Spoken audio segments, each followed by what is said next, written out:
Thanks for joining us for the MWG Podcast. It's week number 3 and episode number 3 of our second season. Today we're going to play a game instead of doing the news because, let's be honest, it's been slow on the news. And then we're going to cover balance culture and how it affects gaming today. And we touched slightly on this topic last week.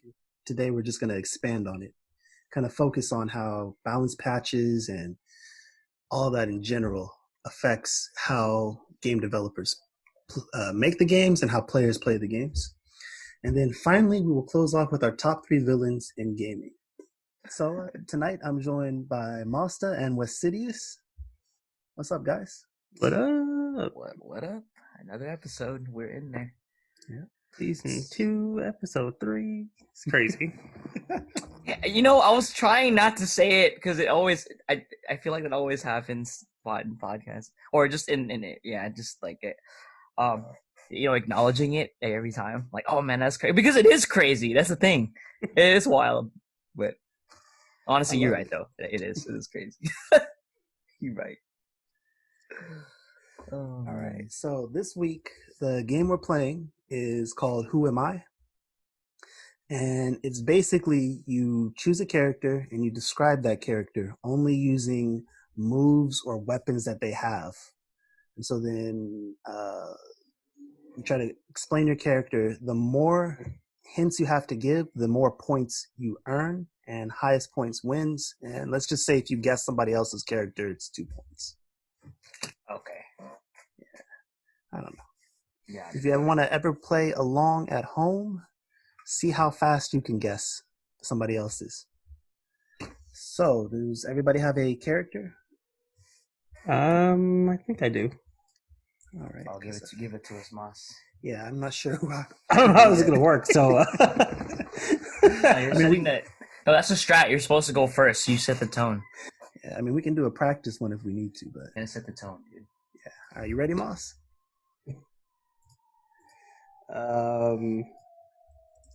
So do we give what kind of hint are we giving? It can be one-word hints. You can just say like the name of an attack or a name of a weapon they use. And this is across all of gaming? All of gaming. It could be very vague at first, like you can say sword. And technically if the guy uses a sword. But Oh, I think I got one. Man, that's so vague. Hey, get a sword. Who am I? How many characters can I name off the top of my head with a sword? Dante. Virgil. All of Final Fantasy. Yeah. So maybe we should avoid the super general ones then. Yeah, I think all of us are pretty creative enough to, or at least considerate enough to not give the vaguest of hints. Yeah. I'm assuming so. Yeah, I was giving out one-word answers or one-word descriptions on Disney, so I don't know. Ross was playing to win right here. I don't know if you guys played this game. That's why I'm like, I don't know if I can use this. Forget it. Give it. I'm curious. Well, we'll try it. All right. Let's see. What's something that he uses? Psychic powers. Oh, that narrows it down. Yeah, a male psychic. So no female psychics. No. So no Psylocke. No. She's a psychic assassin, my guy. Psychic ninja. Psychic ninja. Oh man, this doesn't sound familiar. Nothing is ringing a bell. It's not psychic ninja. It's just psycho powers. Oh, psycho powers, huh? Is it M. Bison? No. That'd be too easy. It has to be like Purple Fist or something, Right. Psychic powers. So yeah, psycho power. A Street Fighter. But there's no way. He said he might not. He doesn't think you played this game, so it can't be that. Yeah. What the heck would that be?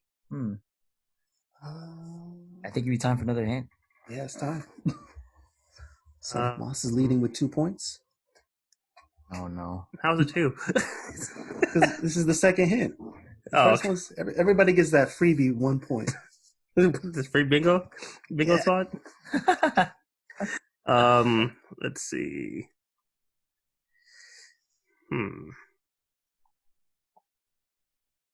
What else? I think he has a force field. Does he have a force field? Damn, it's been a while since I played this game. Yeah, I think he has a force field. Force field. Oh, that's a good. Okay, yeah, it's not my bad. It's not necessarily a force field. It's like a hostage. Is it a mind-controlled hostage? Huh. Oh. Okay. Psycho Mantis then. Ah. What? You guessed it? Was that it? That's it. Oh, that's out of control, dude. I'm not. What game is this? It's Metal Gear Solid. Yeah. Oh my god, I never would have gotten it. That's a nice thing. So have you played that? No, but I watched a lot of the if you remember the Metal Gear series, the parody one by Ego Raptor. I don't think I've ever seen that. Oh, so he was just basically parodying the game. So I got the plot summary. Ah, so I kind of know. How'd you get the plot summary? It was actually pretty good. Can you actually summarize the Metal Gear Solid plot? I don't know. What's easier to understand, the Metal Gear Solid plot or the Kingdom Hearts plot? Metal Gear Solid. I think. That's tragedy, considering how Kingdom Hearts revolves around Disney characters. Hey, they at least tied it up in 4 games. No comment. No comment. How many points is that? 3? Has 3 points, right? Yeah. 2? 2. Oh, that's Let's say guessing gets you 1 yeah. point. Yeah, guessing gets you 1 point. Oh, okay. Got it. Yeah. All right, so you have yours, Wes. Do I have mine? No, I actually don't have mine. I thought I did, but I guess not. I think I'm on the verge though. I'm on the verge of getting it. You got one? Yeah. No? All right, give it to us. Let's hear it. Let me look up the name of this weapon real quick. No, that'd be a little too obvious. Okay. All right, so my character, one of his weapons is named Oblivion. Sora? Damn. I knew it. Oh, man. I knew it was too obvious. Oh, that was bodied, dude. Oh, I was hoping it would get mixed up with like Nightmare or somebody from Soul Calibur.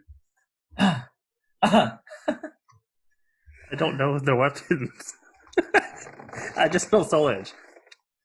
Soul Edge and Soul Calibur are the only weapons I know from that game. But yeah, dude, I played through all of Kingdom Hearts last year, basically.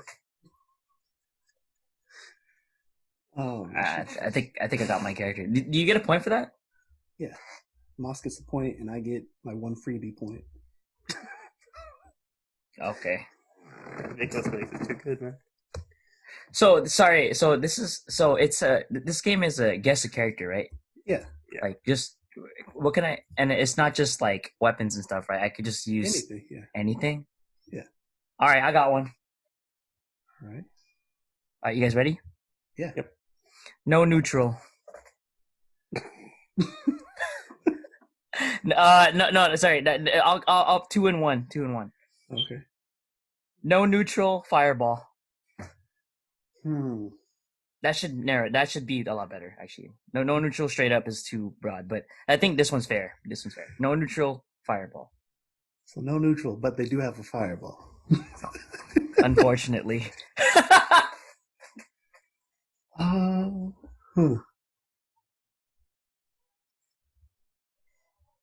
No, I want to say Ryu just because of the fireball, but I'm sure he has a neutral. Oh no, that's not it. That doesn't count as a guess, right? You said you wanted to say, but that doesn't count. I won't count that. I won't count. Semantics. That's semantics. I'm going to start every single guess that way. I want to say... See, I was thinking it was going to be, somewhere in Smash Brothers, but I don't think that's correct. You guys will never know until we guess. That's all to guess, man. Mm-hmm. Let's see. Dante. Nah. Fireball. You guys ready for another? You guys ready for?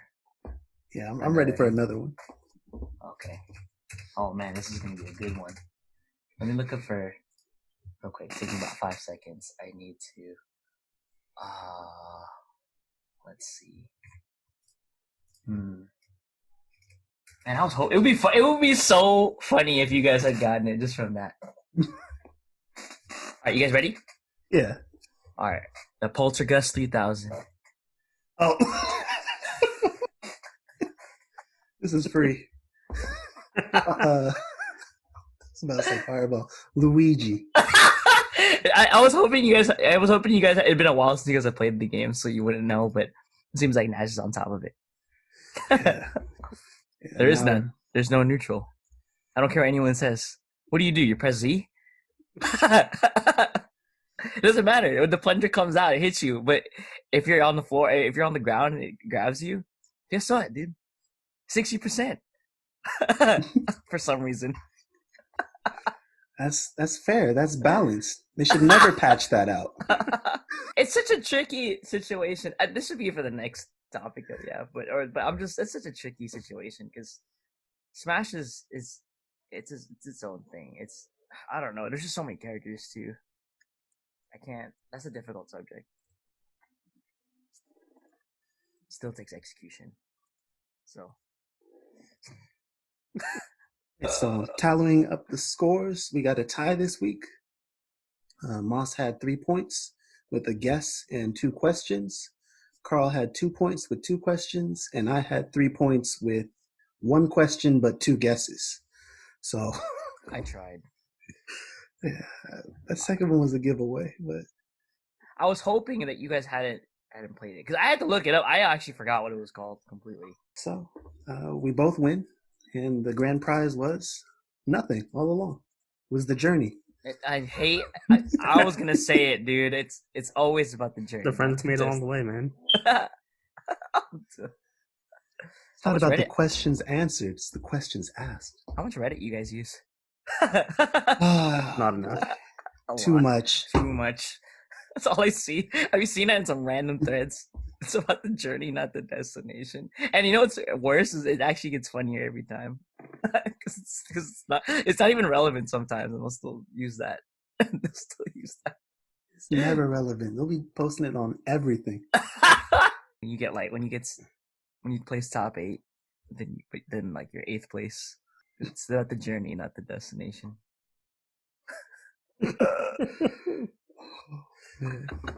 All right, so do you guys want to do another round or think we're good? I think we're good too. That was a pretty adequate amount of time. Yeah, I guess we'll get into the topic. So last week we kind of touched on it, but just to refresh everybody's memory, due to the nature of games now, it's a lot easier to patch a game, and most games are released as living games. So you'll have the release version and there's patches and patches on top of it. So this has led to balance culture, where it's expected now for a game and its developers to maintain balance through patches throughout the game's lifespan. And so with balance culture, it's a lot different than games that were released 10, even 5 years ago, where patches weren't as common, if at all. And the game is what you got, and you either learned how to play it or the game was so busted nobody played it. So now it's kind of like almost a generational thing too. But with the balance culture now, there's a lot of pros for it and a lot of cons. And I guess we'll just start with that. Anything you guys want to add to the definition of balance culture? It's what's crazy is if you had mentioned balance culture, or even just throwing that term, or just throwing out the word balance, just the word balance, like 10, not even, maybe like 15 years ago, it's probably more fair. Yeah. Right? Yeah, I don't know. It's definitely less common than now. It's definitely a lot more mainstream now. I think if you play fighting games, that's kind of been around for a long time, but especially since like with Fortnite and with and since everyone is so good now, even games like Fall Guys, people will talk about balancing that game. That's crazy. Hey, how do you balance Fall Guys? Oh my god. No, dude, that's real. I swear to you. I've seen people really be talking about trying to balance casual games, right? Right? Because like again, you got to admit that it's definitely become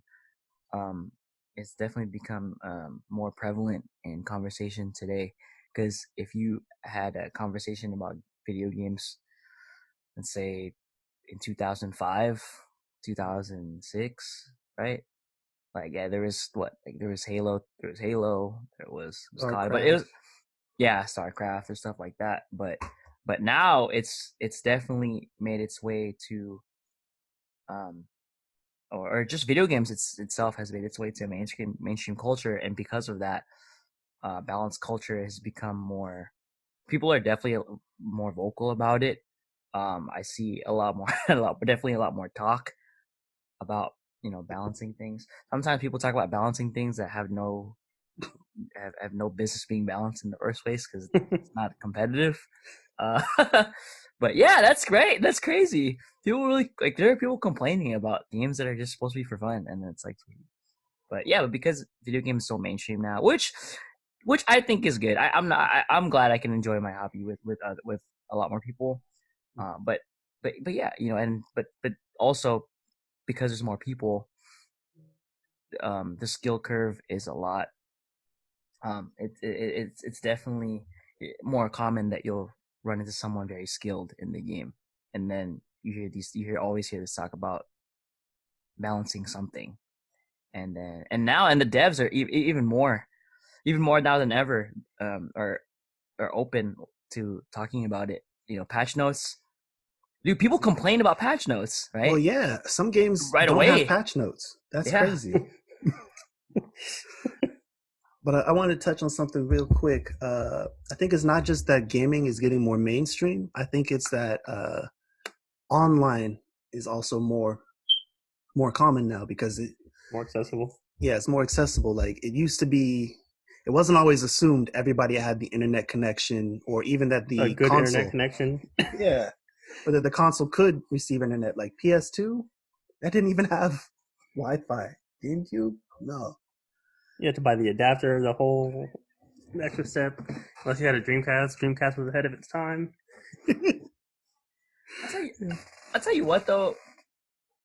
There's always gonna be, for as long as something like this exists, where there's just a competitive and non-competitive audience. I kind of envy the casual players because even to this day, that's something that doesn't change. Even to this day, it's still something they're completely lost on or completely oblivious to. It's something I don't really care about. And it's good. Ignorance is bliss. Yep. I'll give you an example. One time I was at work and they're talking about COD, and I'll never do this again. They're talking about COD, right? And you guys know how I feel about COD, right? The new one. I like it. I think the game's great. But with my issue with skill-based matchmaking, I start ranting the same way I do to you guys, but to people at work. You think they care about what you think I care about anything I say? The people that care are like you guys and like people that actually like understand, competitive game. But after I was done, I felt foolish. I was like, man, those guys probably have a great deal of fun with this game, and so do I. But I just have it in a different way. But so now I'm just trying to be as optimistic as possible when I talk about games with casual players. And you know what? It's nice. It's refreshing. Actually, I'm just like, dude, I'm just like, yeah, isn't it cool how you can do this? And they're like, yeah. And I don't think about, yeah, but if you think about the cooldown or you think about the counterplay, I don't think about none of that. I'm just like, yo, it's cool, right? They're like, yeah. It stops at that. No, you can hit them with the, man, can you believe they gave this move 2 more frames? That's crazy. Just look at you. Yeah, who outside of gaming would even understand what that statement is? Like, people, right? It's crazy to think that at one point people played games and just enjoyed them for what they were. That's actually kind of wild. But it's evolved though. And because it's evolved, which is why balanced culture exists. So I guess we can start off with the pros of balanced culture, because it did create a lot of, there were a lot of bonuses with balanced culture and patching and patch notes and, releasing a game and then fixing it. Because one of the biggest advantages, I think, is you can play test something and find out what really works and what doesn't, and then fix it.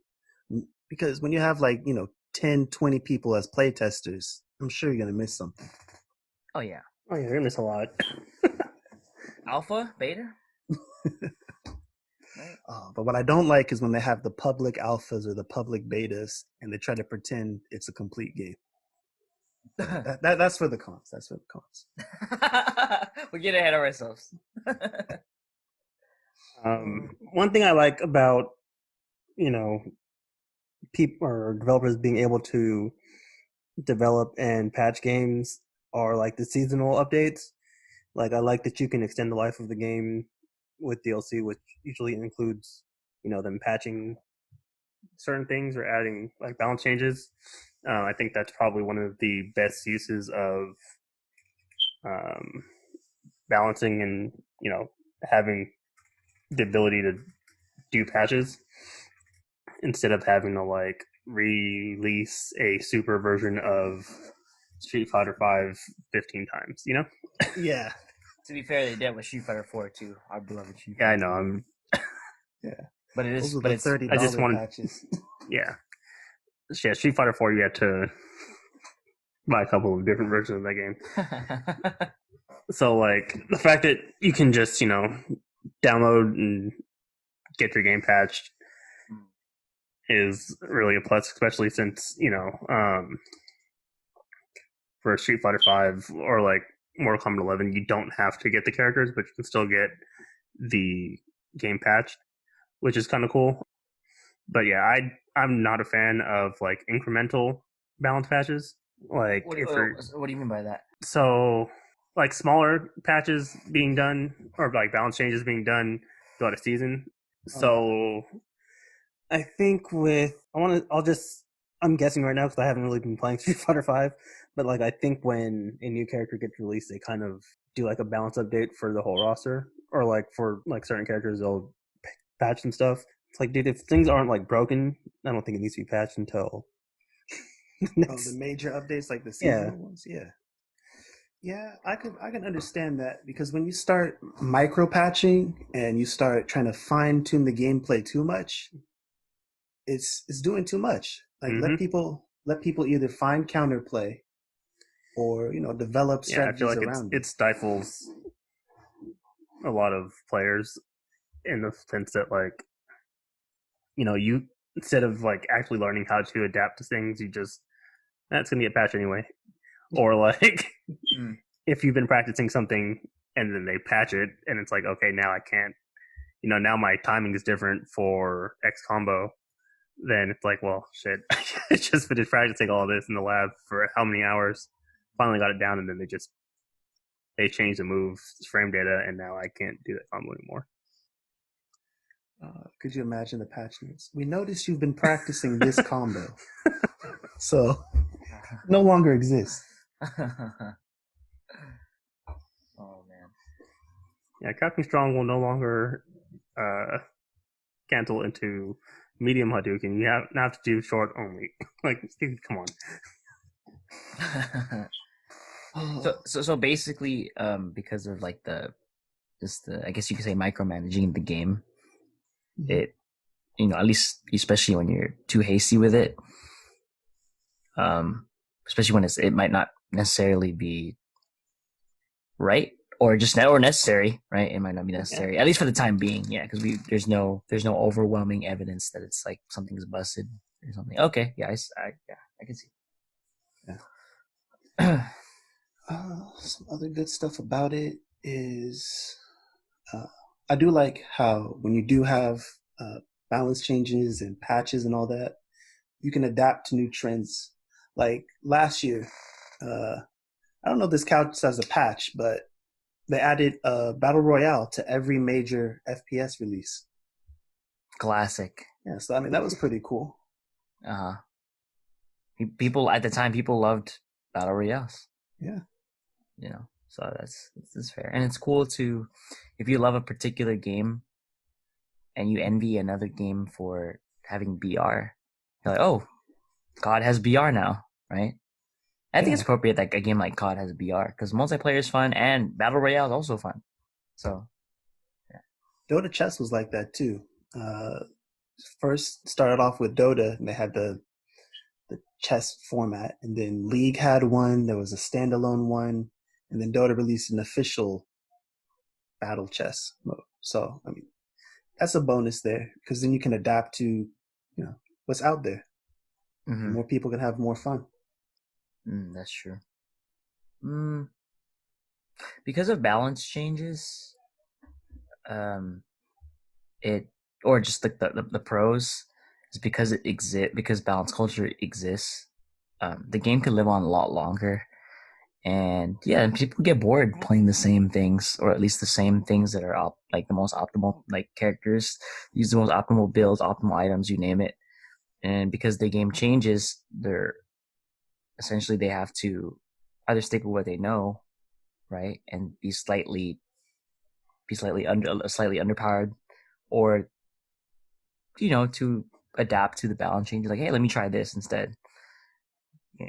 But it's tricky because if they over nerf something, then it no longer becomes viable. But it's nice when you make something that was previously non-viable and they change it to viable, then you just have more options, and because of that, you see a lot more diversity, and people value diversity in games. You ever go to YouTube comments and like you watch fighting games like for grand finals, like it's like a mirror match.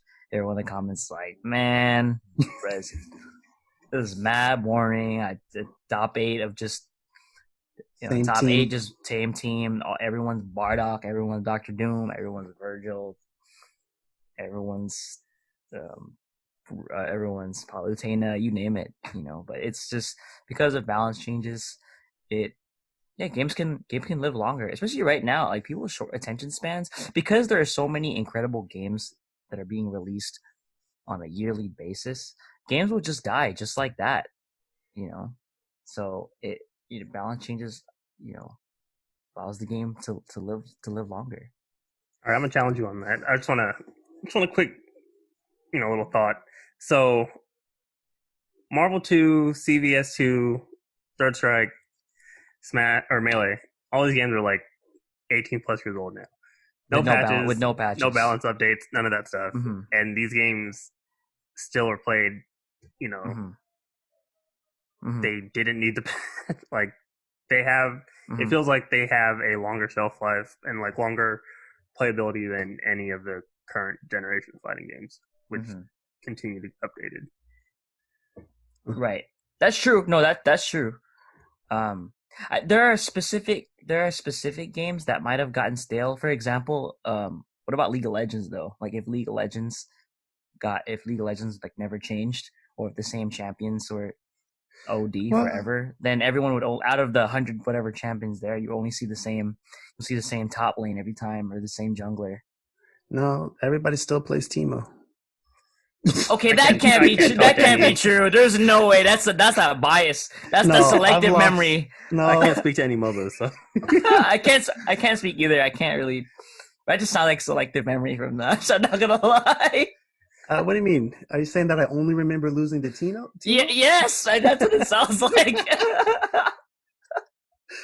Teemo is annoying though. That it hurts. The mushrooms. Not just the mushrooms, just the whole. The poison, the blind. Yeah, they took out blinds and evasion on everybody else, but they left it on Teemo because it's busted, and they just, they got to give them some kind of tool just to keep them busted. But I don't know if MOBAs can apply to that same thing. That's what I'm saying. Because there are certain games where it works, and there are certain games where it might not necessarily be as good. Yeah, like with Marvel 2. I mean, only now, recently, in the past maybe year, you'll start seeing the pros pick up low-tier teams. Like, you'll see Yipes with Sabretooth, Justin Wong with Dawson. It's been like 15 years. Dawson low tier. He's just harder to play. Oh. Well, see, I'm not on 100 on the tier list there either. But the less popular picks are only now starting to see play. That's true too, but like even the like it seems like even with the higher tier characters, there's like still figuring out new things with them to like optimize combos and damage and stuff. Oh yeah, I love Like they're seeing finding new resets. It looks like I'm just like, dude, this game is ridiculous. Yeah, like to that point, if you watched Marvel from like 2008 and watch Marvel today, it looks like two different games. They keep leveling up. Yeah, I just think it depends on what the games. What Might the just be game the is. hype of the game. Yeah, because Marvel 2, that's hype. Yeah, I love. So Marvel maybe too. it's not the patches that need to be worked on. It's just the games themselves got it. What if they had DLC soundtrack on Marvel 2 and that was the only change, and they just kept pumping out more hits. That's so random. More hits. All remixes of "Take You for a Ride." That's it. God, There no. are no other. Just They did 3 remixes in Vanilla Marvel 3. We don't need any more. the new Jack Swing version of "Take You for a Ride."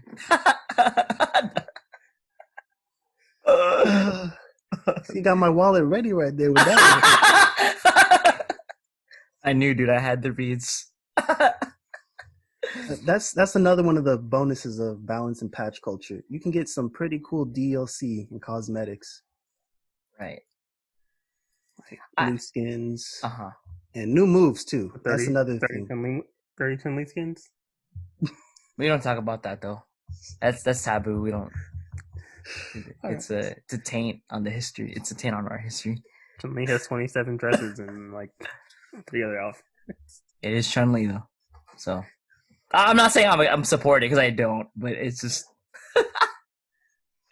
Oh, that's a real concern because you guys, what was it? 2 weeks ago they had or maybe 3 weeks ago they had the Capcom fan design a costume, and Thirst Trap Jury won. Oh no! I thank goodness I didn't see that. I was not aware of this. That's funny. Yeah. So, I mean, what sells. That's true. That's true. But yeah, DLC and cosmetics. Yeah, I'm all for it. You know, a lot of people just enjoy having. You know, they like playing a character with a fresh skin, with a fresh new look, and yeah, it's just aesthetically pleasing, and it's just fun to. Yeah, I'm all for spending money on a game you're passionate about. Why not? Yeah. Hey man, everyone. Appearances are always fun, dude. Always got like. Oh yeah, dude. You gotta have your matching colors in Marvel 2. Like everybody has their go-to colors for Marvel 2 for Smash. You know you want color 6.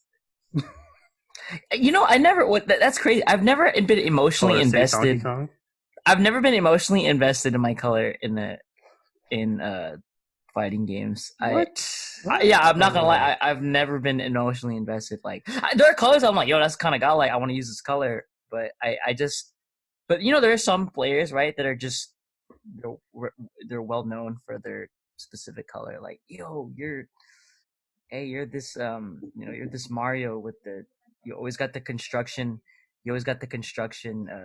skin on or whatever, or you're always the purple Mario or whatever. Like that's cool. But I don't know. I'm not emotionally invested in the colors. Not because I think it's bad. I don't know. That's just me though. So like, what if somebody came up to you and was like, "Hey, money match me for your DK color"? Would you you wouldn't care? I'd money match for fun, but I'm like, I'd be like, all right, I guess I'm open to using another color. It's not that important to me. I'm not gonna lie. Like I'm not a top player either. I guess maybe it means more if you're a top player.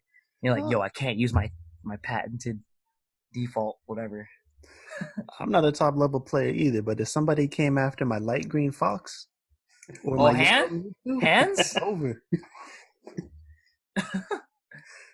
So what are more pros? There are a couple more pros on here that we can address. Well, I mean, to be honest, I lean more toward the cons of this. Yeah, we know. Okay, let me I'm throw biased against the pros. Yeah, this was hard. Right, I forgot. The only other pro I could think of is giving power to weaker characters. So, like, if they fleshed out more of MBC2's roster, I could see that being a good reason for balance culture. The problem with that is that they never do that.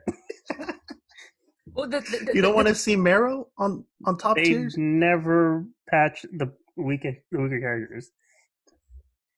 the thing is that just when you're trying to design a game where Fang has all of been these trashed since Vanilla Street Fighter 5. when all of these characters have distinctive abilities, it's so hard for the. Can you imagine being a gameplay or being gameplay Oh, yeah. designer on one of I'm these telling you, games just and make having everything to? broken. Yeah, that's true too. I think there's a lot more to that than we know. I like Oh, that yeah. philosophy. I like that philosophy as well. Don't trust me, Mossta. I'm all for that. I think it's funny, but it's just the devs got to think about it from just as a developer, right? Oh, yeah. Again, I'm I don't. not thinking Yeah, from the developer standpoint at all. yeah, I'm just yeah. I'm a consumer as well, consumer and standpoint is what I'm yeah, looking at right now. right. But they Well- never patch the weaker characters, which But which brings me to my point is that because all these characters they're trying to have diversity it probably in has the to do with game game. design and all that. There's just certain things that are always going to be busted Game design and on philosophy. Yeah. on paper, right? There are certain things that are always like teleporting, for example. Yes. Teleporting is always got like no matter what, right? I mean, yeah, it's definitely weaker in some games, but if in this game we have the freedom to move, teleporting is sick because you have to guess more often than not, but like more often than not, right? So that's like an example, and if that character has that plus another thing, people tend to lean towards that, right? As long as they're trying to design characters with distinctive qualities, and they all do something different in relation to each other, then there's naturally people are gonna gravitate towards the abilities that are better, and there's always gonna be weak characters. Oh, yeah. But like Naj said, sometimes- like Naj said though, with the busted characters, and you could fix them, or the weaker characters, and you could fix it. Yeah, but sometimes the design philosophy is, hey, this guy should be weak. We want people to feel bad playing him. They might not. Maybe they won't. They wouldn't admit it aloud. Yeah. They wouldn't say it aloud. It's on the office memo. Yeah, this guy's supposed to be weak. Don't let the public know. But I think that is a good bonus. Even I'll say Riot did that. Sometimes they'll just remake a character when their kit gets outdated or their gameplay hasn't evolved with the rest of the game. Perfect example is Scion. He used to just walk up, stun, pop his shield, walk away. And, it was fun. AP Scion, you just stomp somebody, pub stomp them with 2 1.0 ratios, but it wasn't engaging gameplay when you have people like Lee Sin who can kick people all across the map, Azir who's got all that teleportation and high movement, like you were saying. Mm-hmm. It was boring. So they reworked him completely into this charging juggernaut that his, perfect skill engagement is he runs down the lane, knocks everybody up, charges his hammer, swings it again, not his hammer, his axe. That was more engaging gameplay. That was more in line with what Riot was doing. So that's one of the pros of balanced culture. You can remake a weak character into something completely new. And like Moss said, right. Fang has been bad the whole time. They should just admit it and just rework him from ground up. But you got to admit that because of changes like that, that's only one champ, right? Because of changes like that, the lifespan of League has spanned quite a bit of time. Dude, League is timeless in my opinion. I don't even like that game, but I admire them for that game's been around forever. keeping that game as relevant as it has been. I'm impressed, and I give them kudos. I'm like, dude, there's still an audience for that game, and I love it. I think that's great. And because they changed the game, I just maybe someone who hasn't played in a while. But, hey, let me try reworked Rise. Let me try reworked Scion, etc. And that brings some people back. The patches where somebody gets a rework, you'll see a lot more old school players just logging on just to try it again. Mm-hmm. But League's still the newest MOBA. I don't know what you guys are talking about. That's facts. That's true. I believe it. You know what? But Moss brought up a good point though, like with Melee and Marvel 2, and those games are still beautiful in my opinion. And I think it just depends on what the game is. I think if you ask me, like there are certain games that benefit from balance changes often, and there are some games that are just beautiful works, a beautiful mess. You can call them. Like it's just a mess, but it's a joy to watch. In Modern Warfare 2, people swear by that too. They're like, "Yo, every gun was busted." Right? Yeah. They're like, "Yo, every gun was actually ridiculous. Like, if you use the ACR, it was a laser. Use the UMP, it was godlike. Use the use any of that. Like, people will make that argument all the time." But I think people have the nostalgia goggles, by the way, for that game. That was the first Call of Duty I ever played, and I didn't even have it. It was my roommate at the time. He would let me play on his account, and oh boy, those were the greatest 1 or 2 hours a week when he let me get on there. Man, but let's get into what we're really here to talk about. Okay. How bad balance culture is. We hate it. It's the worst thing to ever happen to gaming. We didn't want to say it at first. What you mean we? Oh, my bad. He said Carl didn't want to say it at first. No, it's all me. I'm the one salty. You got me. I'm done, dude. You look. I gotta admit though, it's way more fun. It's way more fun to complain about something than it is to be. I personally, when I talk about things, I like to be objective. I like to take a step back and look at it from all types of, all points of view. But this is true. I'm not gonna lie. I have way more fun complaining about. I definitely have cons. I definitely have my gripes about balance culture too. Oh, That's funny. We hate it. Everybody. Viewers, you too. You hate it too, even if you didn't know. I speak for all gamers everywhere. That's funny. All right, now, so how about you lead us off? Get the ball rolling here. The number one problem I have with it is it encourages people to just say, don't try to play better. Just wait for it to get patched out. I don't know how. Magic's the worst right now. I'm not even going to get into Magic. I'm too mad about it. No, you got to do it. You brought it up. Too heated, dude. All right. So Lotus Cobra. I waited 10 years for this card to get reprinted. It's finally back in standard, and they want to ban it. I mean, this was the dream card, and now it's unbeatable. And everybody just wants it gone. Lotus Cobra, like I said last week, is a 2-1 for 2. It's so easy to kill. Run any kind of interaction. They even have a land that kills Lotus Cobra. And if they don't play Lotus Cobra, just play the land. I don't remember the name of it. It's like Spike Shot something. Mm-hmm. There's answers, but they can't be bothered. It's too hard to, put one of those cards in your deck. You want me to learn? Yeah, you want to learn? No. I want to learn. So wait, hold on. So learn how to play this game differently? No, man. You're saying there is counterplay, right? There's a lot of counterplay. There's a lot of counterplay, and you're saying that because people don't want to add this particular counter to their deck, and instead they're asking for like a nerf or something. That's the issue, right? So Magic, they should start doing erratas because as more cards move onto digital and online. Okay. In the past, they never did erratas. They just banned the card. Yu-Gi-Oh does erratas, where they change the text on the card, and if you don't know that official ruling, you're out of luck. But if you didn't know that official ruling, you were probably just playing casually in the first place. Which isn't bad.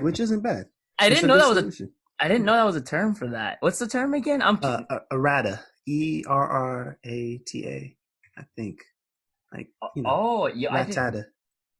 I had no idea that was a term. That's intriguing. Is this just like kind of retconning card effects? Pretty much. Okay. So, but they usually just ban something. So Lotus Cobra is part of a deck that's really degenerate right now.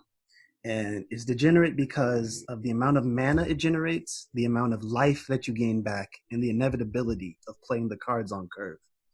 You can play every answer you want, and if they get lucky, you could still lose. Now, there are other parts of the deck, 2 other parts, that do deserve a ban, and I'm not saying that they shouldn't be banned. Omnath and Uro both need to get out of standard. They're too strong. They have a card that says, just for playing a land, gain 4 life.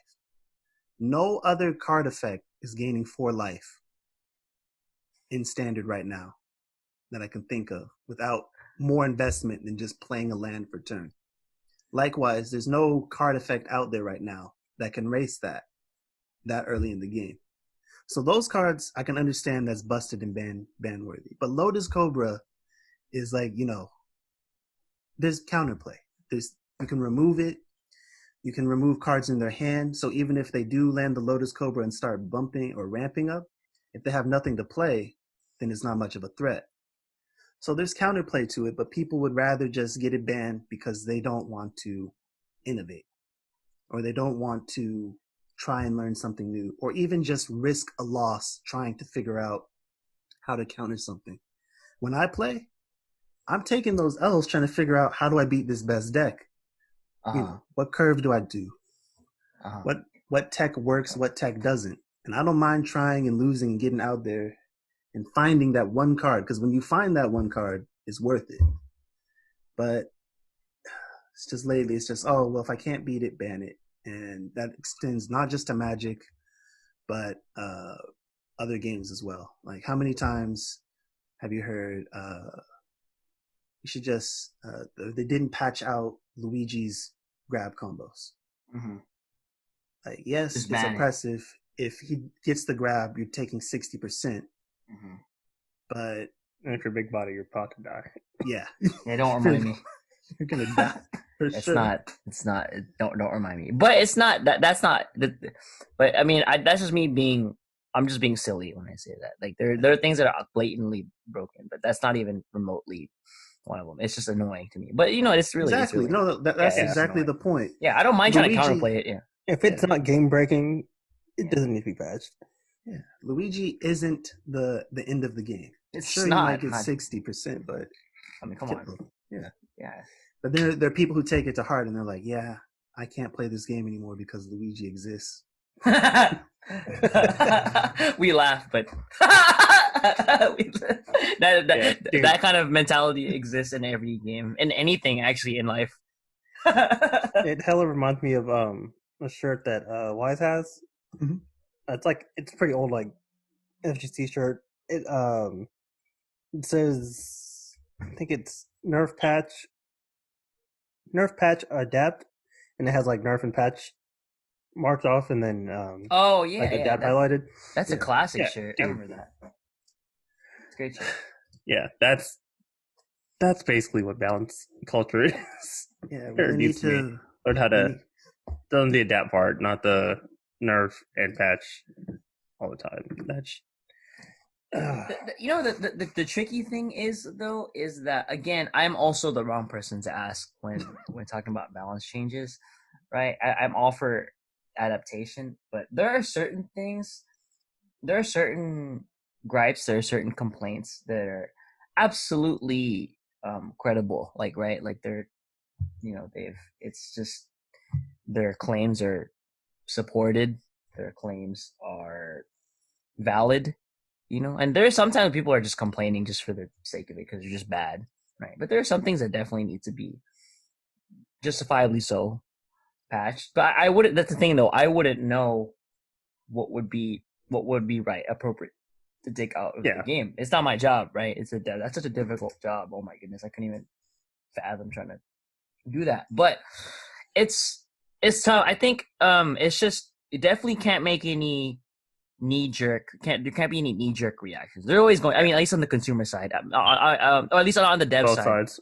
Okay, fair, but definitely on the dev side, because if the devs like, if it's like a knee-jerk reaction, like they just get rid of something immediately or they tone it down when we probably could have found a way around it, then it becomes a problem, right? Because then then it becomes a problem at that point. Yeah. But yeah, I just something's annoying. I just try to outplay it, and if anything. I'm as vocal as anybody else, if not more, when complaining about stuff. But I hate blaming my losses on, unless I did everything in my power to counter whatever you are doing. You know what I mean? But otherwise, I'd rather just try to figure out how to outplay it. If anything, it's satisfying for me when I make the outplay. Yeah, it feels so like. It feels so good when you finally learn how to like play against something that you've been struggling with, for how long. Yeah, like to me, my philosophy So is, satisfying. right, it is. My philosophy is if you're using that character that's clearly above and beyond, the rest of the cast, don't let me win. Oh man, I'm so annoying. Don't let me win. I'll be obnoxious. If I lose, it's cool, man. I'll be salty, but it's like it's okay. You beat me, right? I'm not afraid to be at fault, right? To be, hey, I got outplayed, I got outsmarted. It's all right, right? Just don't let me win. Oh my gosh, don't do it, dude. I'm just gonna be like, yo, you saw the outplay on my end. but yeah, no, but not it does discouraging innovation in gameplay. That's it's beautiful when people learn how to play against certain things. Yeah, and don't get me wrong, there are busted things out there, and they do need to get patched out. But not every single issue can be solved with a patch when it could be also solved with counterplay. You guys have Okay, so Moss, you have anything? Yeah. Yeah. So this is like one of my things. It's one of the things that like really was just like, dude, patching is dumb sometimes. So Vanilla Marvel 3, Sentinel he wasn't like a broken character by any means. He was really good. In Vanilla Marvel 3? Yeah. Oh, okay. I always said that you talk about Marvel 2. No, different game. Okay. Like his damage was ridiculous, and he had the highest health I think in the game, which is fine. Him having 1.3 mil health made sense. And he had DAC glitch. Remember with drones? Oh, dude, DAC glitch was broken.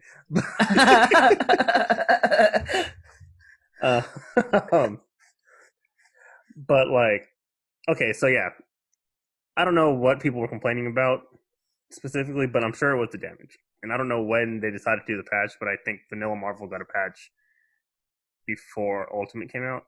I didn't know that. Did it really? I think so. forgot. I just remember playing Ultimate after Vanilla and not looking back. Yeah. So, anyways, they they did a patch. I don't know what else they changed, but I just remember Sentinel, for some reason, they hit him with the biggest nerf pipe of all time. Instead of nerfing his damage, which from what I remember was the biggest complaint, they nerfed his health from 13 or 1.3 mil to 800,000. Oh my gosh, yeah. I forgot. Yo, he's so squishy now. And 500, like, why did they take off? I gotta admit, 1.3 is a lot of health. It's a lot, but I mean, because it's not Marvel. It's not, but at the same time, that's a dramatic big change. Jump for no reason, and they left his damage the same. How much is his health now? 800, I want to say. Is it? I think. I don't know. When that patch hit, it was low. Yeah. And we're just like, dude, that makes zero sense. So the damage, which is what everybody was complaining about, is still there, but his health is 800. Like, I don't remember anybody complaining about, oh my gosh, his life is he has so much life. Yeah. They sent Hacker after him with the pipe, and it was just like, nah, we taking off yo health. Okay, so March 2011, health total is down from 1.3 to 905. Okay. That's 905. Still that's still low. That's like, I think that's like Virgil. That's 395. That's what he had before. That's a lot. Like, that's like Virgil or like Akuma or Magneto. Yeah, those guys just died, dude. Yeah. That's funny. I'm just like, this makes no sense. Oh man, that's pretty funny. I completely forgot about that. Like, I have no idea what else they patched in that patch. I just remember that patch, and I was just like, dude, that makes no sense. That's one of the problems with patch culture, when they completely miss or they nerf the wrong thing. Well, I mean, it's just here's the problem is that when it's overly nerfed, it just sometimes it gets to the point where it's just not viable anymore. Yep. When you just have better options, and the rest of characters select. So yeah, if you would have just buffed a bunch of characters, I mean, so rather than make it fair, they just make it so you're just never gonna pick that guy. right? And that's kind of it's a waste of a slot, and it's tragic It because is. all the characters should be appreciated. It's just, but what could And it's because not of like nerf. Sentinel's supposed to be a joke character. Like, if he's a joke character, okay, fine. Let him have low health. But Even it's not, even then, it's even then, not like he's a joke character. even then, a joke character needs some love too. Hey, he still had hella damage. It's fine. Oh, man. Could you imagine Dan just 500 HP or half of Akuma's in Street Fighter 4 or something? Give Dan his Marvel 2 level 3. I hope Dan is OD in Street Fighter 5. I don't even play that game anymore, but I think it'd be funny if people lose to Dan. I don't. They're going to have to patch him if I start losing to Dan. because No, you better. because under no circumstance can I lose. Yeah. Or learn. Either. I can't do either one. Don't worry, they'll just nerf him. No adapting here. Yeah, so which brings from your point, when you nerf something, they'll just move on to the next. They'll just move on to the next thing that's top tier. Mm. Because something else is, significantly toned down, then everyone will just move on to the same, or to the next, hard hitter, heavy hitter, to the next overpowered character. There's just in a game like that, there's just always going to be something stronger than the others, and nerfing something. There's some things that are definitely it's appropriate, right, that they nerf. But I think buffs are just healthy because, hey, this character was busted, but now this next character, because they've been buffed, can fight now. Can fight. Compete with it. Can compete. More viable against it now. Yeah, and then now it allows for diversity. It allows for, like if there's ever a tournament, you see a nice, diverse top 8. And I as a spectator, I like that. And in not just pro play, but in casuals too, or just like at the casual level. You go online, you're not just gonna fight 10 of the same. You're not just gonna fight like the 10 of the same characters. Yeah, which is one of the things too. It's like, so a lot of times they'll do a balance patch and they'll nerf some character stuff, and then they'll buff somebody else's. But it's like, okay, now the character that wasn't viable is more viable than the character that was, and you just made that character that was being used crap, and nobody wants to play him now. Mm-hmm. It's like, dude, if you just keep that character, like if you're going to just buff other characters that aren't as viable, then they're viable with the characters that were already viable to begin with, versus nerfing the viable character and now it's not viable anymore. There's an old phrase in League of Legends: better nerf Irelia. Oh my gosh, please context, please. So they were doing basically the same stuff you guys were saying just now. Instead of, like, whenever somebody new busted came out, they just keep nerfing some older champions into the ground. So there was no point in playing them anymore. Uh-huh. And then they just kept doing it. Like, Irelia was the number one issue. Because when she came out, she was overtuned. And they kept tuning her down bit by bit, never enough. And then, when they would buff somebody else, they'd nerf Irelia some more. I'm not even joking. This was happening. That's really funny. I like that a lot. Oh my goodness, that is just. Oh my goodness. Let's see, what else do we have on the cons? On the cons list. There are sometimes I've seen where the devs will just patch something that no one, or they'll just do something that no one even asked for. You ever see that too? That's weird. Like, well, I wonder maybe there's a specific reason. I don't know what that reason could be, but they have to be seeing something that we don't. It's like, why would you patch that? Oh yeah. I've seen also, not just, sometimes they'll take things away for no reason, but they'll also buff characters. I've seen that before too. You're right. You guys have seen that. They'll buff characters that were like, already broken. Nobody played this. They have that. Let's do this now. And then now they're even crazy. A good example is Spencer. Spencer actually got better from vanilla into ultimate. They gave him a new move. they gave, they gave him a new move, dude. That's crazy. He actually somehow got. That's wild, dude. To me. Yeah, Spencer was pretty good in vanilla. I think he set up for the DHC list, right? I forgot. Yo, I'm not gonna lie. The DHC I think he could. glitch, when they pass out the DLC glitch, when they pass it out as a casual, I didn't even notice it really. I literally only used DHC glitch because I had Sentinel, and I'm pretty sure I was doing it on accident. I just knew it worked.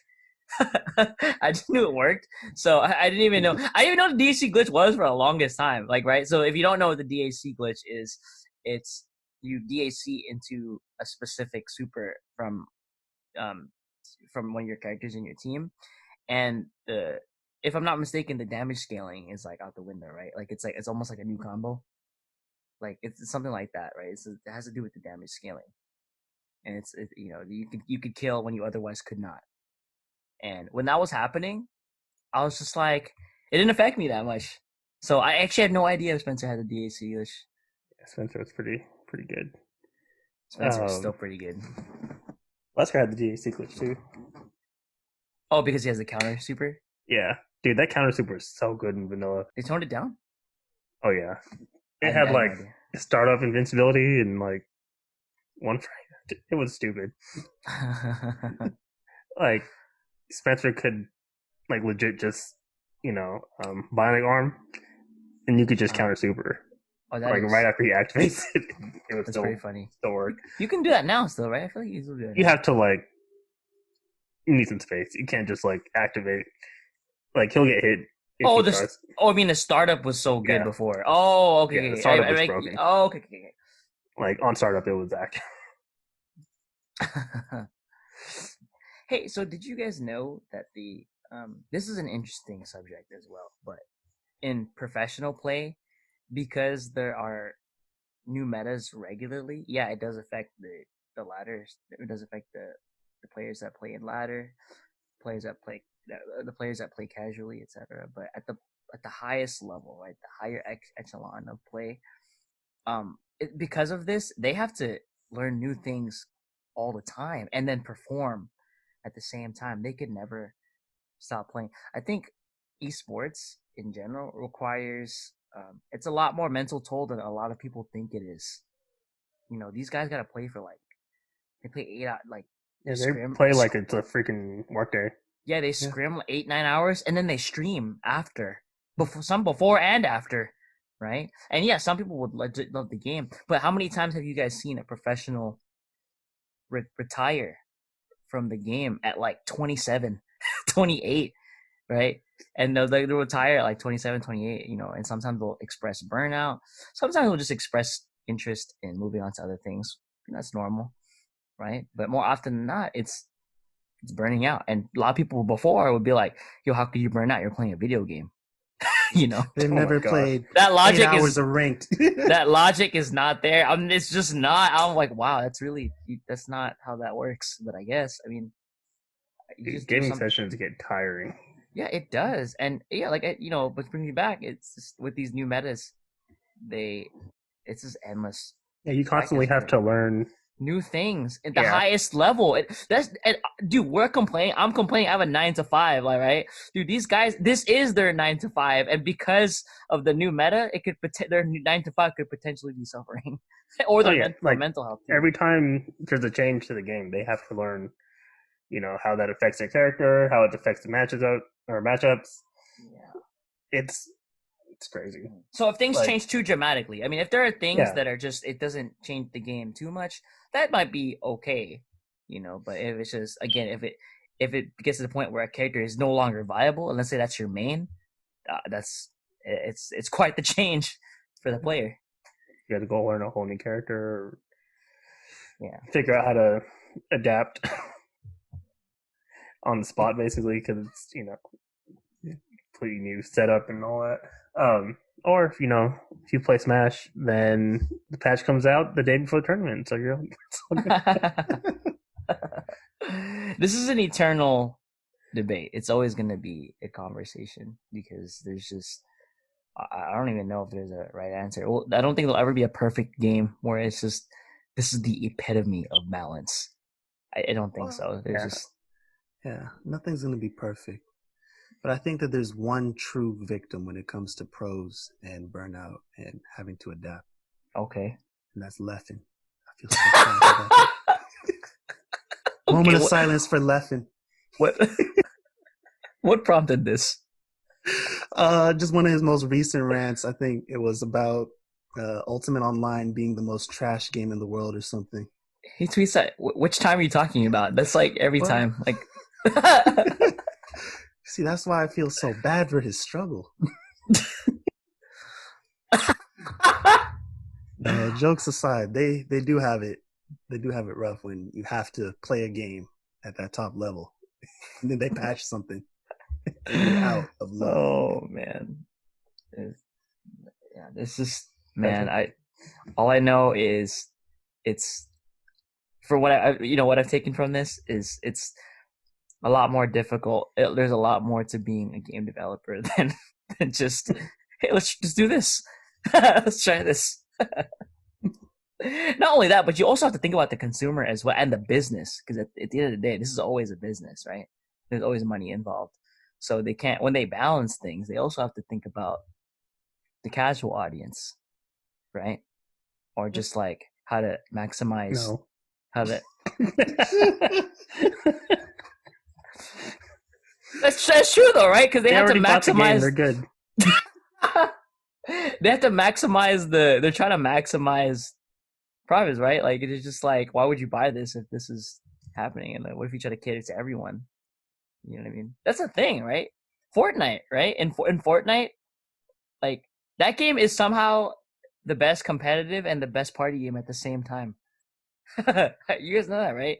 Like the pro players will always they've complained about in the past. They've complained about the bloom, right? So like they'll complain about the bloom and the gunplay. So like when you they'll complain about the RNG, like when you're firing, right? The Epic devs implemented the first shot accuracy. So if you're really skilled with your aim, yeah, it'll hit. But when you're spraying, it's not a concentrated pattern like CS. Like CS has a consistent pattern. The pattern, yeah. Yeah, Valorant has the same thing. After you fire like a certain amount of shots, it's random, right? And you could argue that your headshot was random if you're spraying. So, right, go ahead. I don't think it's random because they always kill me. If I'm losing, it can't. It's a 100% kill rate when they spray me. It can't be random. Oh my god, that's so funny. But yeah, they always think about that. Like Fortnite, it was in the biggest tug of war of all time. Like, yeah, they introduced a new vehicle, and somehow in top tier play, in competitive play, it would break the game, right? But for casuals, they didn't even notice because it was just funny to drive a hoverboard around, right? And then like the shooting, the guns, right? So they're like different guns. Right, some guns will be introduced, and some guns would be dramatically better than others, and it would force them to tune it. And the competitive scene was happy, but the casual scene was like and the casual scene would be happy, and then the comp scene would be like and then it's just like just a vicious cycle. So at the end of the day, you gotta like, who are you trying to appeal to? And I guess they kind of win anyway, because like, hey, all the casuals and all the comp players both spent money on like DLC and cosmetics, right? So yeah, I don't know. I'm not a dev, so I don't know about that.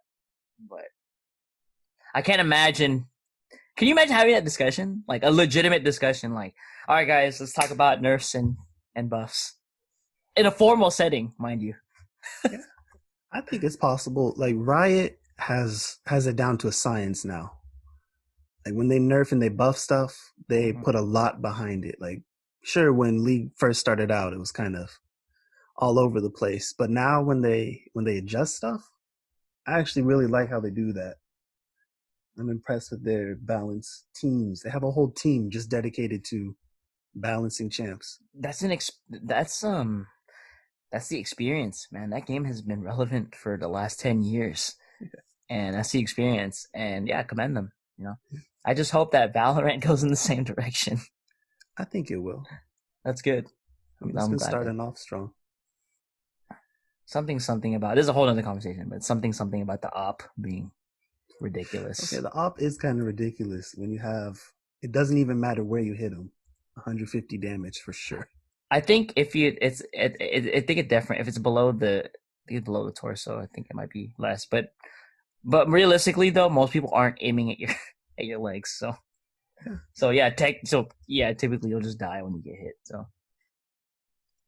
that's another conversation. But it's just again, but I'm glad that Riot. I mean, if you say so, that Riot's going in that direction with League of Legends. I think that's great. I don't know if they are, but I'm sure that they have, because they have the whole development system down now. They have a team for balancing. They have a team for this, team for that. They've been doing that for so long. I'm not surprised. And they handle big data really well, like compared to other companies. They seem to know just what to look for and the trends and all of that. So I mean, there's going to be a learning curve for an FPS for their first time. Mm-hmm. But I'm sure they'll get it down. And then when they release that fighting game, it's over. Oh, that's gonna be. I forgot. That's gonna be. Oh, can you imagine the Reddit threads? Yeah, nerf Darius. I'm not blocking any of his attacks, and I'm dying. Please nerf. Like when you combine the toxicity of the MOBA community with the toxicity of the fighting game community, that's gonna be the perfect storm. You're gonna have a 6,000. You're gonna have a 6,000 voted post on Reddit, and it's gonna be 10 paragraphs long. And the top comment is just agreeing with it and summing it up. Yeah. That's the classic. So, any final thoughts, guys, on any last pros, any last cons? Final thing you want to get off chest on this? So, can we come to the conclusion that it's just all con? It's all con. There are no pros to balanced culture. 100% cons. Balanced culture is toxic, awful, dude. Get good, adapt.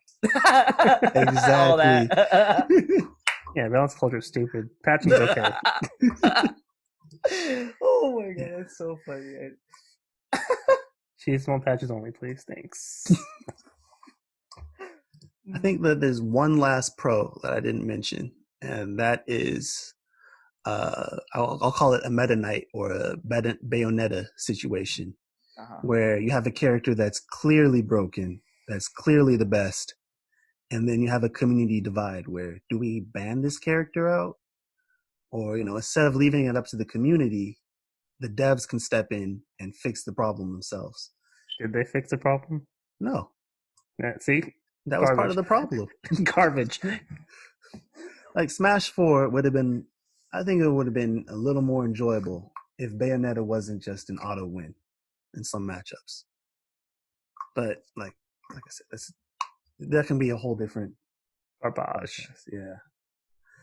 But yeah, overall, the people complaining about balance are terrible. And balancing and patching done wrong is terrible. But when it's done right, it's not too bad. But if I have to see another Reddit thread about Lotus Cobra and how they want to play their jank, but they keep losing on turn 4 after not doing anything, I'm just going to uninstall. Audience, I hope you know where this is stemming from. It's clearly all stems from this Lotus Cobra situation. It all comes from this. It all stems from this. Lotus Cobra is my favorite card, okay?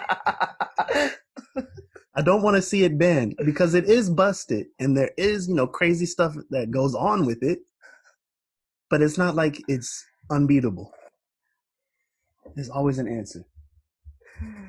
Decks with Cobra, decks without Cobra.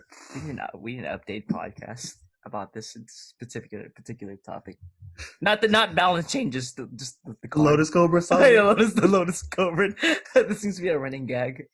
Yeah, so in between the opening and the main topic, we'll give the latest updates on Lotus Cobras. You gotta patch it. Yeah. Oh my gosh. So with that, should we jump into our closing segment? Moss, did you have any last final thoughts? No, man. All right. I think you did a great job. You summarized my feelings on patches very well. All right. So, top 3 villains. I'm taking it seriously, all right. So I'm not gonna. I'm Oh, not, I'm not. Codes. Marketing teams. Number one villain. Hold on, we gotta clarify. Top 3 villains in video games. Okay, in the video games. No, just in video games. All right. Oh my god. I'm trying to think of. And I don't even think I can give you. I can give you top 3, but I have to think about it. But one is for sure Whitney's Milk Tank. That is a villain. That's a villain.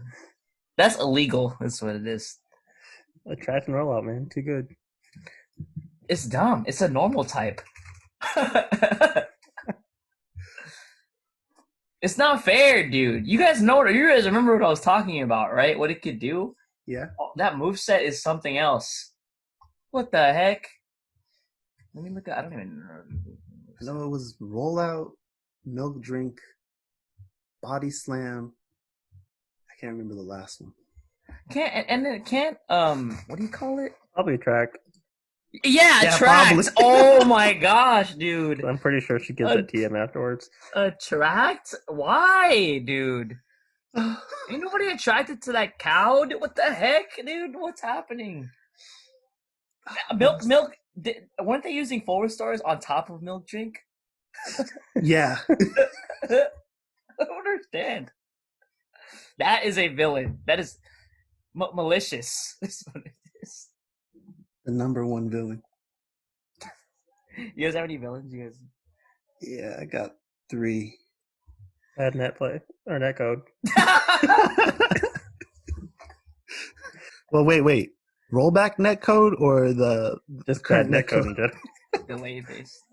Delay based. You know, one day even if it's not, I'm hoping that in my lifetime I see a game with a good online. Right, at least fighting games, right? Because fighting games seem to be behind the curve, right? I don't think in FPSs I've had significantly less complaints about FPSs compared to fighting games online. Isn't that crazy though? FPS is generally at least 8 players shooting, and then something like Street Fighter where it's 2 guys just pushing the same, 6 buttons. They can't handle it. I just want to be honest. More people play FPSs, dude. FPSs are just easier to play, and it's just facts, right? It doesn't mean it takes less skill because at the highest level, absolutely, it's a different game. But I'm just like, it's just more people play it, and they probably have more resources. Okay, the resources then, Yeah. because the latency, there's less inputs to keep track of. Yeah, I don't know. Again, if I ever make my way into the gaming industry, I'll give you guys the hot deets into the thought process. Because I'm curious too. Speaking of gaming industry, market research is one of my biggest villains. I feel like we need to change the name of the segment. Go ahead. I'm curious now. Like, when they have a game that's just all marketing and then no gameplay. What do you mean? Like before it comes out? Yeah, before it comes out, they have it's almost a bait and switch where they have all UMBCI was a great one. They put all that effort into advertising the story mode and all this hype, and then the game came out. UMBC had the worst marketing, or MVCI had the worst marketing team of all time. What game was it? Well, I kept seeing banners of it on my computer every time. Raid Shadow Legends? Yeah, Raid Shadow Legends. Yes, that's the one. I hate that I know mobile game. That's how you know. Trying to get sponsored. No, that's how you know the marketing was so. I mean, to me, it wasn't godlike. It's annoying, but I actually think I'm the wrong person to ask because I think all ads are annoying. But they shoved it in my face everything. Every time I watch anything. Hey, we all know what Raid Shadow Legend. Yeah, I'm pissed that I know what it is. I'm never playing it. Never touched it, but everybody knows what it is. It's based on the principle. It's just principle. I'm not playing it based on principle. I'm not curious. I'm like, you know what, you guys? All right, I know what the name of your game is. I'm not playing it. It's the same. What do they call it? Passive RPG or something where you don't do anything. and the game just plays itself in the background, and you just Auto count RPGs, man, those are the best. Yeah, Like Clash of Clans? Clash of Clans at least had gameplay. It's been a while. I can't remember. I was just trying to give an example. No, the other one I hate though is when they would take old screen caps of Age of Empires or Total War, and they say who would win, 100 units or 500,000 units, and they cut off before the 100 units die or something. I hated that. Oh, okay. They were a villain. I don't know. That's my targeted ads. I don't know about anyone else's. I feel like I have similar ads. I don't have ads anymore because I paid to get them off of my YouTube. Wait, what? You have YouTube? You got the YouTube, whatever it is? Hell yeah, premium? I did. And you have no ads? No ads. I don't have ads on my Hulu either. I don't have ads on my desktop, but I got ads on my phone. You can't I escape cannot it. stand ads. Me neither. That's a whole nother podcast. I can't. Did we talk about this already on our personal time? How I feel about ads? Oh no, we gotta talk about. I think we have. Because I think I've mentioned that I have premium Hulu and YouTube already. This topic is 3 villains, right? Yeah, 3 villains. My other 2 are the rival in Pokemon, Gold and Silver. Reason the rival in Pokemon? Yeah, he was a good villain because he stole the Pokemon at first. Like he was the only person that was like actually cutting up in Pokeball. Mm-hmm. It's not like what was it, Wally, where the whole time you're rooting for him. Sick. Yeah, you're rooting for him. Nah, I wasn't rooting for him. He should have stayed home. This man had asthma. He's trying to be the Pokemon master. No. You had to help him catch his first Pokemon? No. This man's body was too weak. He couldn't do it himself? No. Maybe like during his adventure, he'd ask random strangers, "Hey, can you throw this Pokeball for me?"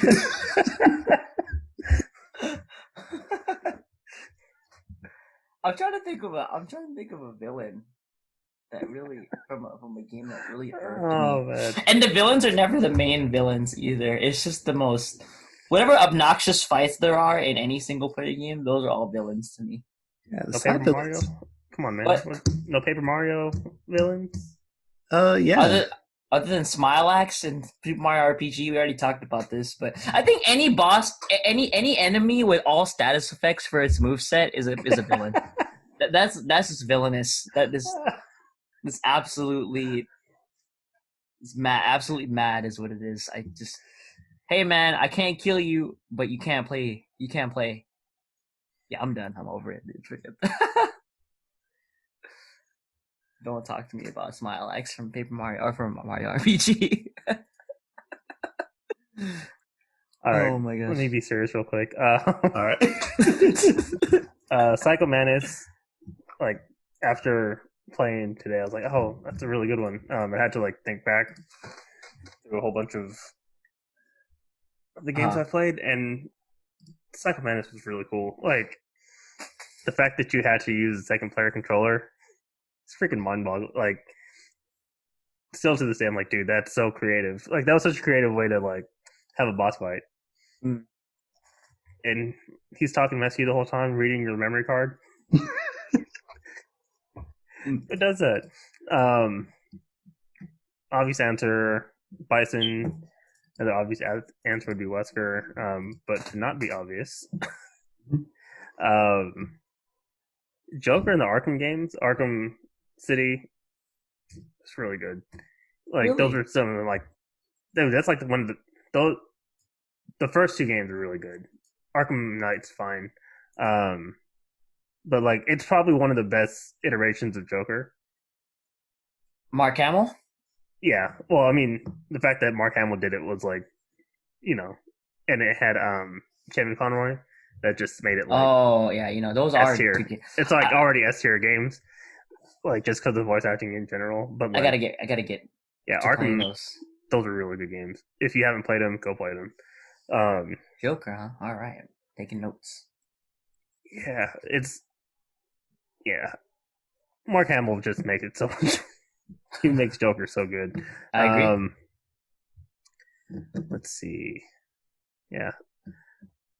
If I played more RPGs, I'd probably have a lot more, but I don't play enough of them. And I really like Giovanni too. Yeah, he's a good villain. Mm. When he showed up at the gym. Yep. I was like, yo, when you're 9 years old and you're playing that, you're like, wait, this man's a gym leader? Oh, shit. Oh man, that's This man's been on vacation from his gym leader job for the juke, man, the juke. For the last how many years? Running a secret organization. Plot twist, right? Mind blown. Yep. He's a final gym leader. Oh man. Yeah. That's too good. Have to hit the save button. Oh, it's time to hit the save button. If you're like me, you just forgot to hit the save button. Yo, his gym was heck of annoying too. I don't remember it, but I remember it was hard. He had the spin, like the rotating tiles. Yeah. And it's really annoying because if you mess up, then that spin just takes so long on the Game Boy. You know what? Speaking of that, another villain I got. You know that those puzzles and RPGs, in particular Pokemon, where the ground is ice and you gotta like go across the ice against like a solid rock, and then you gotta go to another one, and if you mess up, you just fall off the map and you gotta do it again. That's top 3 villains free. Oh, dude, no, those ones are easy. It's not. It's not easy. Those ones are way easier than the ice block where you gotta like skate across and you can't move. Those are the worst. You just slide across and you have to figure out how to get to the next path. I hate those the most. Anything that has to do with sliding and you have like no control. Oh my gosh. Are they the same thing? I feel like we were just talking about the same thing when you slide across the ones where you have to like. Because I feel like we're talking about the same. When I slide, I'm talking about what you're thinking. Like when you slide and you can't move. Yeah, those ones are annoying. Yeah, I get body every time. Like the ones where you have to like walk over all of the blocks. No, I'm talking about what you're talking about. Okay. Whatever you're talking about is absolutely malicious. Yeah, because the one where you just walk on the blocks, make sure you hit all of them. That one's super easy compared to. Oh no, I'm talking about the random guessing of where you have to slide the right way. It's not guessing; it actually requires critical thinking, which I lack doing a video game. Oh man, sometimes it's a guess. You get to a point where you're like, you have 4 choices. All right, let me just guess which one I'm going to do because I can't see the bottom of the screen. Trial and error is not only good in video games, but in real life too. And that ice challenge is trial and error. Really? I never had problems with that one. Yeah. Okay. No. Okay. Yeah, I waited for them to patch it out. We're gonna do it. We're going to the part 2 in the podcast. Yeah, they patched it out. It was easy. Just walk forward. They must have seen my Reddit thread. Oh my gosh, yo, Nas is actually on the roll today. Oh my gosh, that's funny. I'm mad. I'm actually kind of mad now. I feel like I actually have way more legitimate villains in video games. I just can't. It doesn't come to mind. Meta Knight and Brawl. Yeah, like a lot of it is like you want to play as the villain, and then he's not much of a villain anymore. Yeah, if anything, it's yeah, you're right. Actually, I agree. The one that I love playing the most is Morden Koopa, the Junior Koopa, because Morden Salt. He's black and white. He's looking salty. That's and Salt Koopa. What game was this that you're Smash Bros. Oh yeah, you could be Morden. Yeah, that's my favorite Koopa or Koopa Kid or whatever. Morden Salty Koopa. Oh, it's funny how they retcon that those were his kids for hella long. Oh, wait, are they his kids or they aren't? I think they retconned it so that they're not his kids. I did to clarify it. No. That's like, I think Bowser Jr. was like the only one that was like the official kid, even though like they were his kids before. So. That's hilarious. I did not know that. I'm learning something new every time. I think that's all my villains. I'm running it back. I'm just gonna randomly one of these podcasts. I'm just gonna go into my top 3 villains again. You just said catch it later. I have a real. Yeah. This is balanced culture. This is the first. Yeah. This is continuity at its finest. I'm gonna patch my answer. Eventually. No Ganon. No Sephiroth. Come on, man. Oh, well, I don't want to say it. I What do you might mean? as well. I never actually beat Final Fantasy VII. Okay, I never played it. Okay. You're in good company. It's okay. You can't. You can. It's all good. You know what that Don't what worry, that's. Billy and Weapon aren't on this pod. We're good. Yeah, no, forgive me, guys. You know what the equivalent of that is, Naj, is you not finishing Final Fantasy VII and you keeping it to yourself. Because I know exactly how that feels like, right? Like you just you played it and you probably played it for a while, but you never finished it, dude. That's kind of like, I'm gonna put this on record for the first time. I've never actually said this, but I actually love. I've said before that I love film and I just like TV in general, or just like watch just media in general. I just like watching stuff. But I will admit in public when there is a movie, a classic film or a classic like TV or like anime or something that I know the plot synopsis of because of Wikipedia, right? Yeah. Sometimes, usually I'm just honest. I'm like, no, I haven't seen it. But sometimes I'll just be like, yeah, dude, I've definitely seen that. And then they'll be like, oh, yeah, of course, it's classic. I'm like, duh, right? And I'll be like, hey, remember when, and like, if you just go through the synopsis, I just remember like the sentence from there. I'm like, hey, you remember that? And they're like, yo, that was wild. And I'm like, yeah, dude. In my head, I'm like, yo, I just got away with it. Let's get it. Dude, right? Because you don't want to be that guy that didn't play Final Fantasy VII. You don't want to be that guy that. Dude, I'm always that guy. Right? You don't want to be that guy that didn't watch, this iconic movie, right? Like, that's like when in anime, people always shame me too for not having seen Brotherhood, right? They'd be like, oh, you haven't seen Brotherhood? Right? What was It's like that. Full Metal Alchemist? Oh. Yeah, Full Metal Alchemist Brotherhood. They always Okay. shame me for that one because that's like a 10 out of 10 in that community. Yeah, it's like a big example. Reddit's like this with films too. They make you feel bad for not watching certain movies all the time. They make references and I'm just like, I haven't seen it, dude, but I have to pretend like I have because it's just a sin, I guess, if you haven't. Dude, that's yeah, Like, I've had that conversation plenty of times with my friends. Yeah, that's that Final Fantasy VII thing. I totally feel you. When I finished it, Naj, I was like, yo, I could tell people I finished Final Fantasy VII. Yeah, I think all my friends kind of got to the point where just like, all right, we already know you didn't watch it yet. Like, dang, you don't watch anything. All right, guys. Oh my gosh. Should we close out on that this time? Oh man. Yeah. All right. So it's been a great conversation, great podcast today. We started off with the game Who Am I? Ended in a draw. So me and Moss get to share nothing. We both each get half. You each get a patch. Yeah. And then We're getting the next balance patch early. we discussed the one pro of balance culture and the many cons. What? We patched out all the pros that we had earlier. Those got patched out. This whole podcast needs to get patched. And then we I'm not even sure if they were real villains, but top 3 villains in the game.